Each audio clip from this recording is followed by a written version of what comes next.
오늘 우리가 듣게 될 하나님의 말씀의 제목이 감사하는 인생살이이기 때문에 여러분들을 만족과 감사의 인생길로 초대하고자 합니다.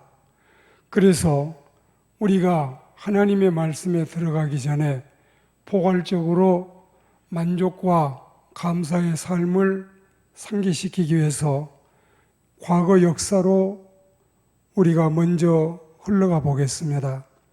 조선 왕조 518년 27명의 왕들의 면면을 살펴보노라면 그들의 세월이 결코 평탄치 못했음을 쉽게 알 수가 있습니다. 임금들의 평균 수명 47세, 이 47이 말하듯이 그들의 심신도 육신도 편치를 못했습니다. 임금 가운데는 암으로 사망한 듯 여겨지는 임금이 있었고, 간질병으로 추정되는 왕도 있었고, 알츠하이머로 의심되는 임금도 있었습니다. 그리고 임금들 중에는 성병이나 당뇨병이나 우라병, 그리고 불면증에 시달리는 임금도 있었고, 등창이나 피부병이나 폐결핵이나 폐렴, 그리고 과식, 과음, 또 과색, 이런 것들로 사망하는 임금들이 많았습니다. 지금 말씀드리고 있는 이 부분은 어디까지나 조선 왕조실록과 승정원 일기의 옛 고문을, 문헌들을 이렇게 참조해서 말씀드린다는 사실을 먼저 알리겠습니다. 그러니까 이 500년이 넘는 동안 일어난 27명의 왕들이 환갑은 고사하고 50세도 넘기지 못하는 등 40세를 못 넘기고 죽은 왕이 11명이었습니다. 그리고 환갑을 넘겨 산 왕은 겨우 6명뿐이었다니 왕의 자리는 우리들의 부러움이 되지는 못한성 싶습니다.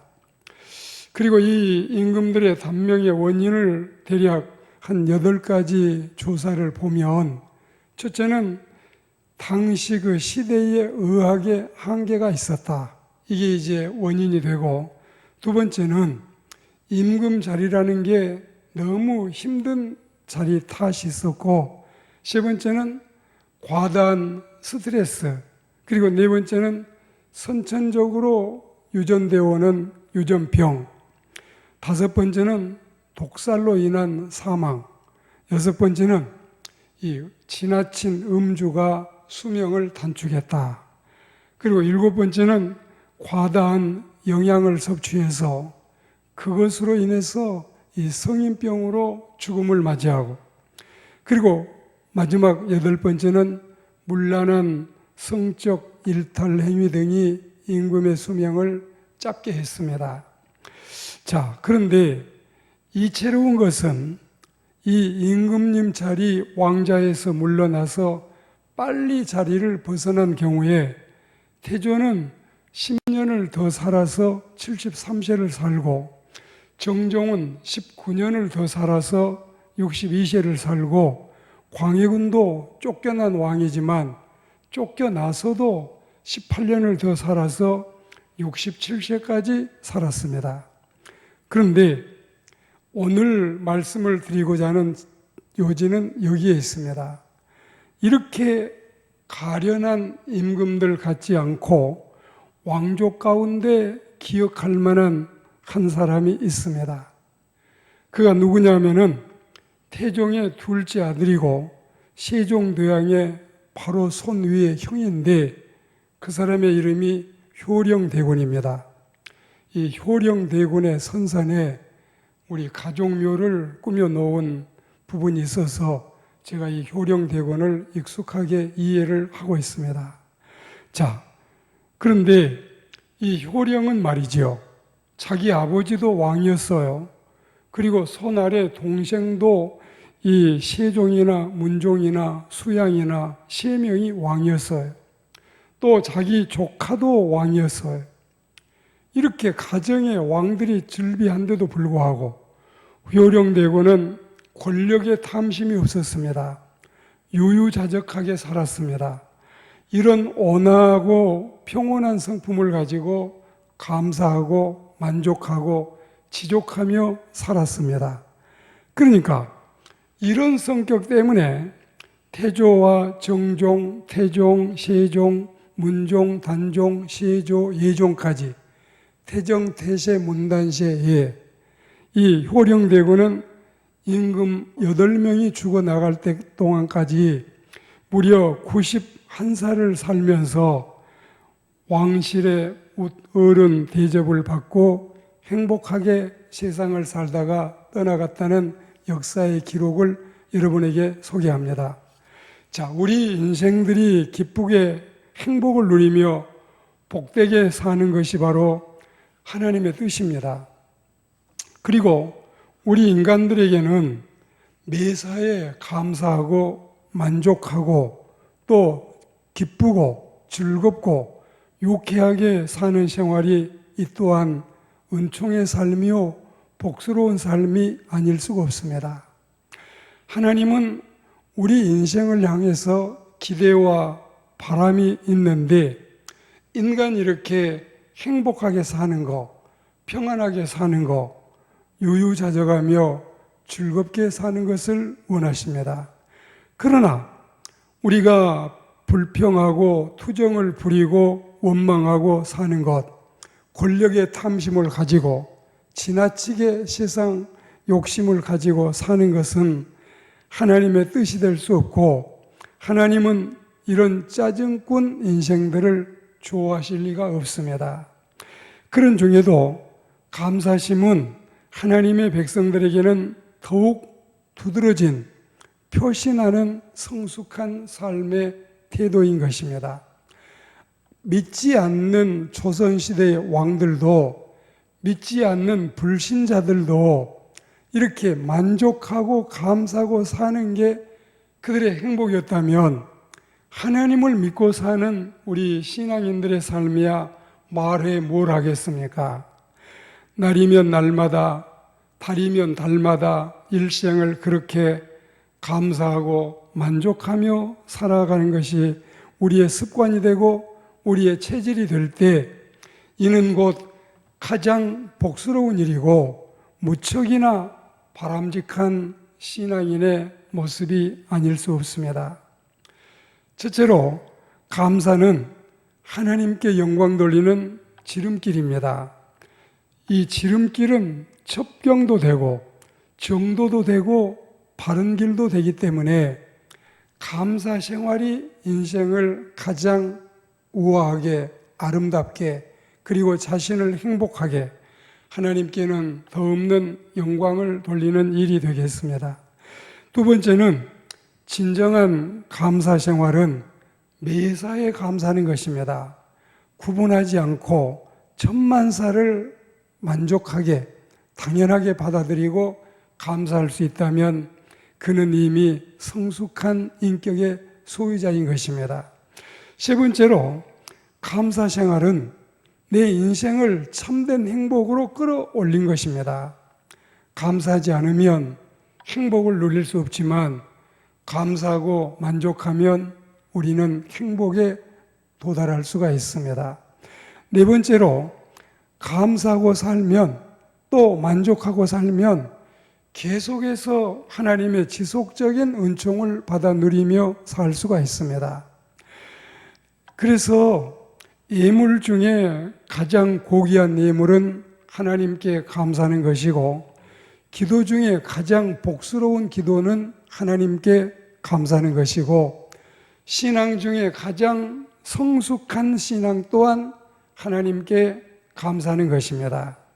시편 51편 14절 말씀에 보면 감사로 하나님께 제사를 드리라.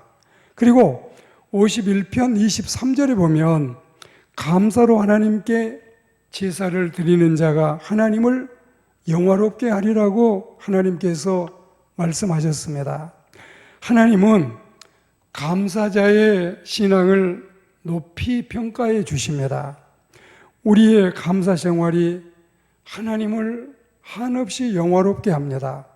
그리고 진정한 감사 인생은 전천후 매사에 감사를 하고, 이 매사는 범사에 모든 일에 언제나 어느 때나 환경과 형편을 초월해서 기쁠 때나 슬플 때나 강건할 때나 질병이 들어서나 부요하거나 비난하거나 바쁠 때나 틈날 때나 끊임없이 감사하고 웃고 살고 만족하고 살아야 이것이 바로 아름다운 인생살이인 것입니다. 당연히 범사는 우리가 익히 알고 있는 것처럼 어떤 형편에서든지 어떤 상황에서든지 모두를 망라하고 있습니다. 매사에서 범사에서 제외되는 환경은 아무것도 없습니다. 매사 안에 그리고 범사 안에 천만사가 다 포함이 되어 있다는 말씀입니다.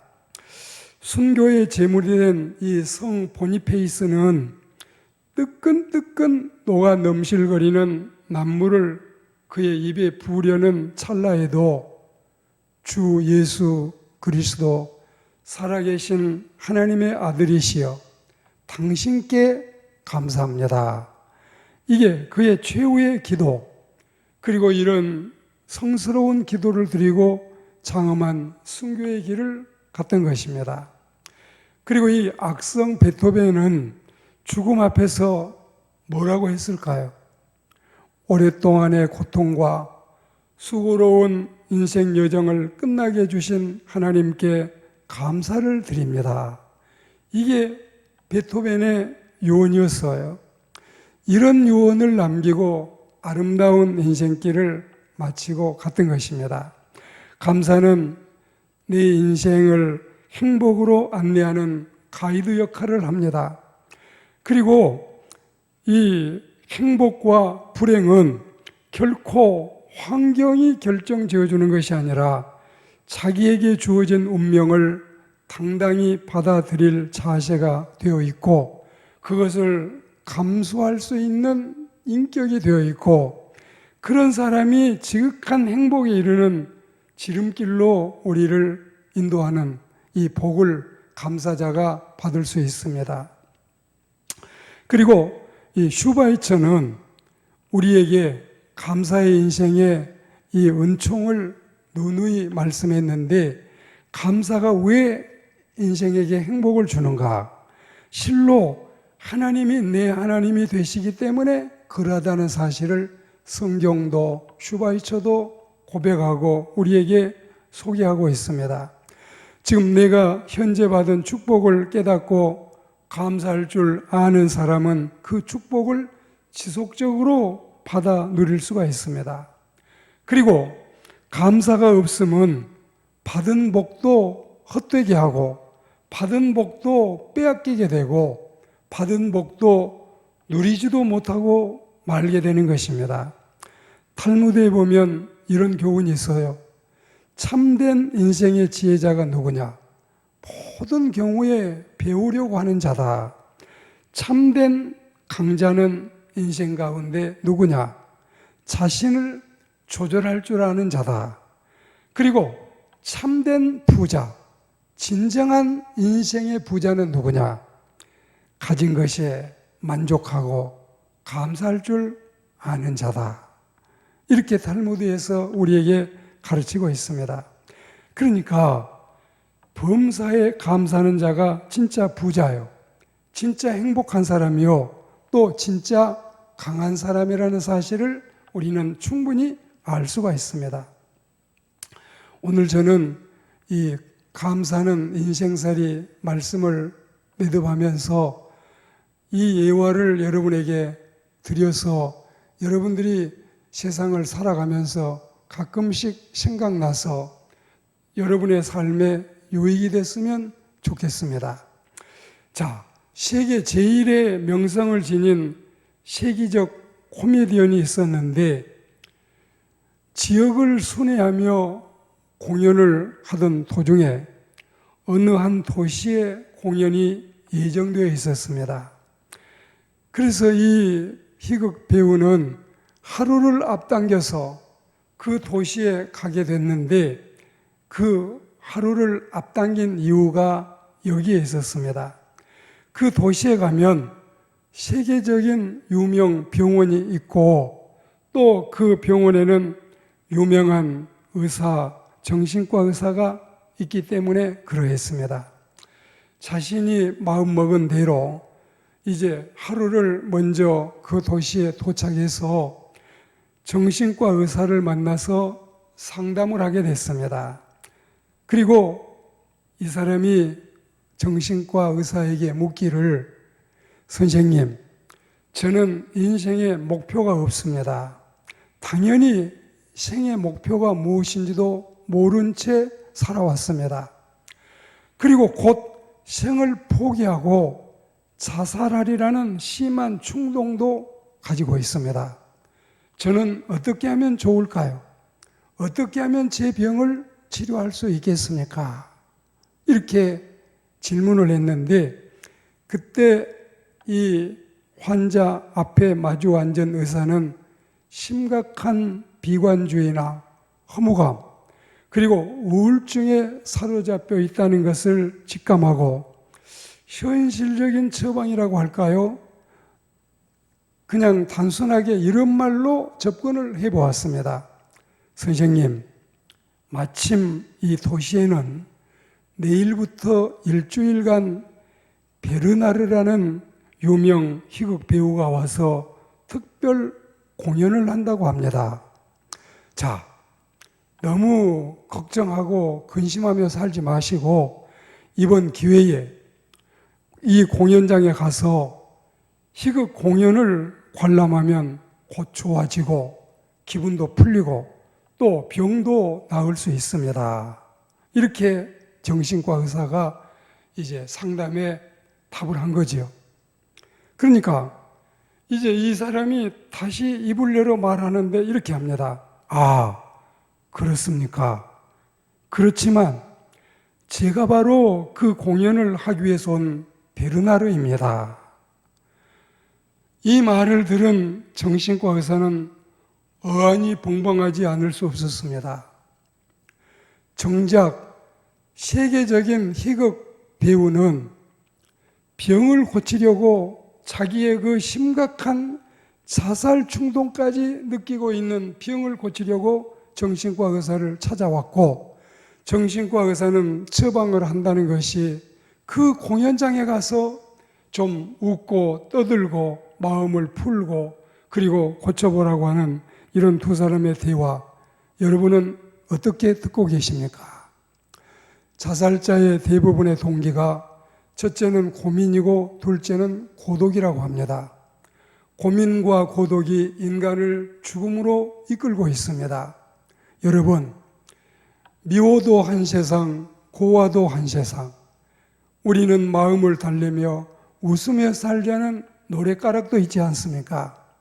더구나 세상 사람들이 우리에게 만족과 감사를 요구할 때는 이러이러하니 이러이러하자고 우리에게 고면하지만 하나님을 믿는 우리 그리스도인들은 하나님의 말씀이 그 위대한 생명력 있고 좌우에 날선 어떤 검보다도 예리해서 혼과 영과 골수와 관절을 찔러 쪼갤 뿐만이 아니라 우리의 속에 있는 모든 병을 다 드러내고 그것들을 다 치료할 수 있는 전능하신 하나님의 은총과 약속이 있으니 기뻐하라. 항상 기뻐하라.